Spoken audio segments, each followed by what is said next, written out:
Alors effectivement, pourquoi travailler ensemble? C'est la question fondatrice à laquelle il faut répondre pour justifier l'existence même des organisations.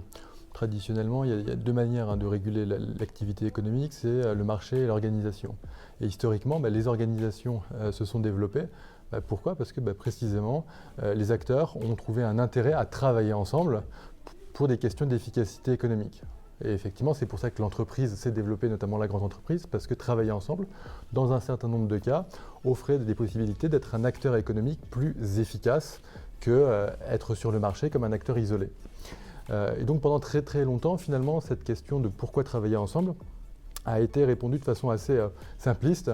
On travaille ensemble parce que c'est plus efficace économiquement, collectivement, encore une fois, parce qu'on est un acteur qui est plus efficace sur le marché, et individuellement, en tant que salarié, parce que ça nous assure une rémunération finalement qui est stable et qu'on n'aurait pas nécessairement sur le marché. À partir des années 70, fin des années 70-80, cette question du pourquoi travailler ensemble s'est enrichie. En tout cas, la réponse qui ont été données s'est enrichie. On ne travaillait pas ensemble seulement parce qu'il y avait des questions d'efficacité économique, mais aussi pour participer à un projet collectif qui a du sens, pour avoir un impact positif ensemble.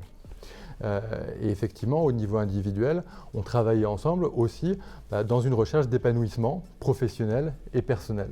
Donc cette question du travailler ensemble, encore une fois, c'est vraiment la question qui est à la matrice des organisations et qui justifie finalement l'existence même de l'organisation, qu'on doit se poser au niveau collectif, mais aussi au niveau individuel. Pourquoi est-ce qu'on veut travailler ensemble ?